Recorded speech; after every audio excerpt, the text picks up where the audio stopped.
finish off with Les Miserables. Many people think that it is a musical about the French Revolution, the Great French Revolution. Of course it isn't. And I hope you are not fooled by the fact that there is a barricade and that there is some fighting. And if you look at the background of this July Revolution, as it was called in the 1830s in Paris, this was a completely failed attempt, which it's not even really clear what they wanted to achieve. It was just a group of young idealists who apparently liked a bit of street fighting. So this is not the Great French Revolution, although of course in the musical and in the novel as well, this is taken for a kind of symbolic value as the fight for a better future, a fight for a better world. But it works. What has this beautiful rising anthem of "Do you hear the people sing?" So you do not really ask yourself the question what they are fighting for and who are they and why do they want to fight. You just join into the chorus and this is how it works. However, I would say it's a very moral musical with a lot of very positive and kind of pro-social messages. And the first one is definitely that it's a very noble and worthy goal in life to be an honest person and to try to help other people. This is perhaps what the title means. It's taken straight from the novel and it has never been translated in Polish, of course. The novel's title has been translated as Nędznicy, which is perhaps not exactly correct because Nędzarze would be better. It's about the people who are poor, but some of them, of course, are also morally miserable, like the Thénardiers. But the moral issues and the moral dilemmas of the characters are so important that I would say that this is a good idea to leave it untranslated. So everything comes together and all the plots are well resolved. And actually, again, if I ask myself which moment, which song, which scene is for me the key to this musical, I would actually choose one of the group scenes. I would probably take the song One Day More, when all of those plots come together, when the love plot and the revolution plot and even this kind of criminal plot by the Thénardiers, everything comes together very nice, very smooth. This is the song that you may think resembles the similar number from West Side Story, Tonight, in which all of the plots of love and violence and struggle come together. And this is I would say one of the rare moments in Les Miserables when those little threads are woven into a coherent whole. Then of course in the end when Valjean dies, he is basically taken straight to heaven, led by the two angels who died for love, Eponine and Fantine. Now you have to think, when did he meet Eponine? Like, they met briefly, but he never knew her. He never knew her love story, and now she's the angel who leads him to heaven. In the film version, one of the few things I really liked about the film was this symbolic ending when Valjean dies and goes to heaven and meets God in person, and it turns out that this was the kindly bishop, that the bishop was God himself. Probably this would really explain why he was so good and merciful.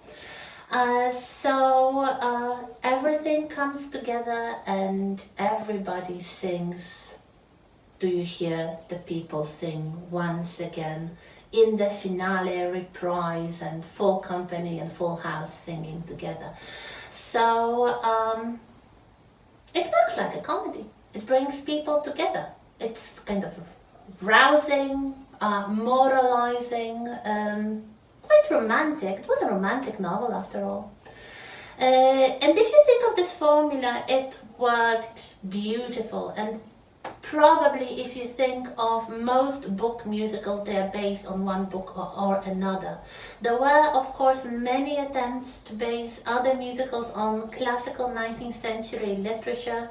We may think about the musical based on the Bronte sisters novels, Jane Eyre and Wuthering Heights. I remember there were actually 2 or even 3 different versions of musicals based on Wuthering Heights. And then there was The Woman in White, not a very successful musical by Andrew Lloyd Webber, but he tried to make it as a kind of answer to Les Miserables, so take another 19th century novel and musicalize it. So I leave it open if you think of any other titles, absolutely. And next week we will take a slightly darker turn towards Gothic elements, the Gothic tropes in musical theatre. We'll stay in the 19th century and we'll basically stay in 19th century literature, but it will be the literature of darkness, emotional, spiritual darkness. Please watch any version of Jekyll and Hyde. There hasn't been a film adaptation yet, probably. I leave you with a stage version, and watch Sweeney Todd. Perhaps, again, do not start with the film. If you are hesitating whether to watch a stage version or a film version, stage version is, I would say, probably even better.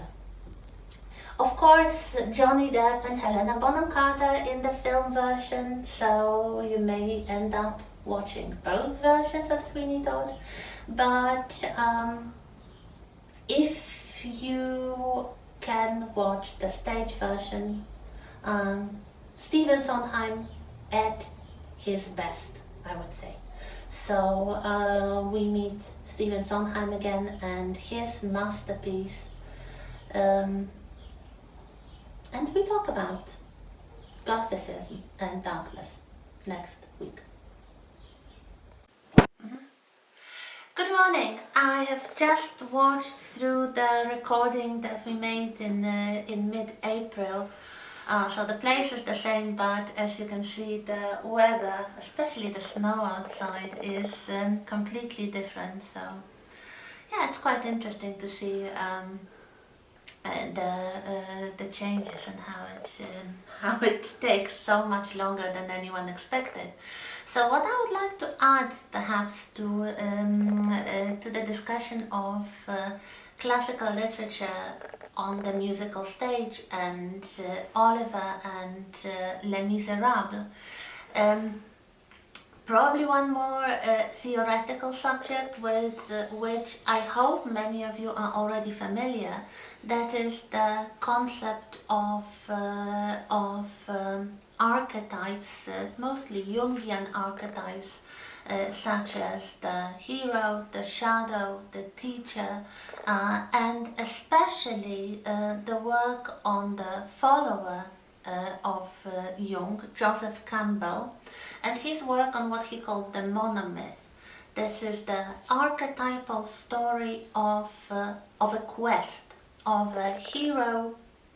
Of course, it could be a heroine as well, with some modifications. But in the classic version, this is a hero who goes on a quest, who encounters some trials, some problems, some opponents, but he manages to overcome all the problems to gain some sort of enlightenment usually, or other spiritual usually reward, and return to the world from which he started. If you would like to know more about it, perhaps it's a good idea to revisit one of the books I uploaded to Moodle, the book entitled How Musicals Work by Julian Wolford. He has a chapter on the archetypes and also on Campbell's monomyth.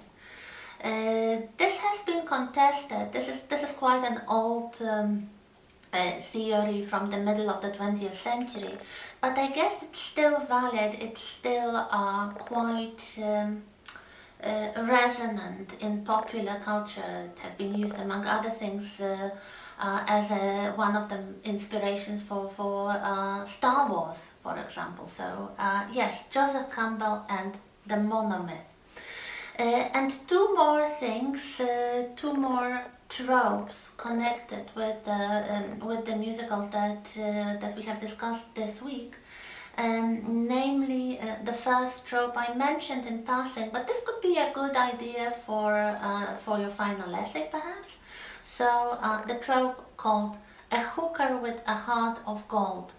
A hooker with a heart of gold, meaning the fallen woman, sometimes a sex worker, but not necessarily, but someone with, let's say, tarnished reputation, who otherwise is a very sweet, caring and charming person. So characters like Fantine and to some extent Eponine from Les Mis, and Nancy from Oliver.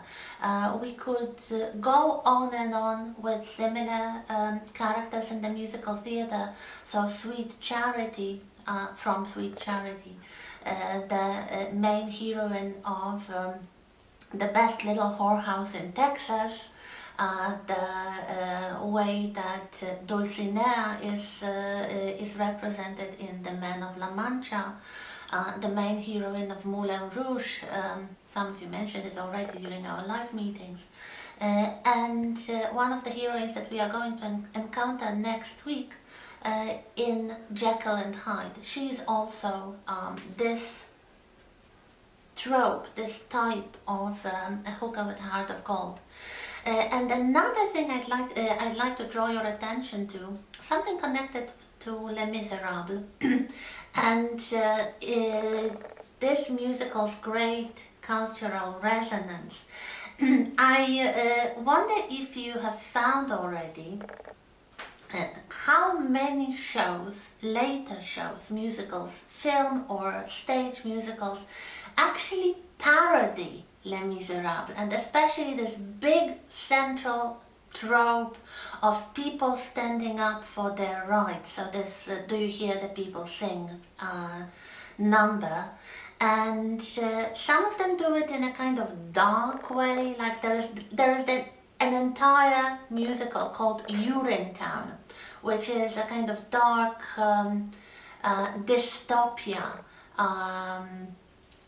The main premise is that an evil government imposed inordinately high taxes on toilets. So people have to pay a lot of money to take a pee. So basically, they rebel, and there is a scene like directly parodying, in a kind of dark way, Les Miserables.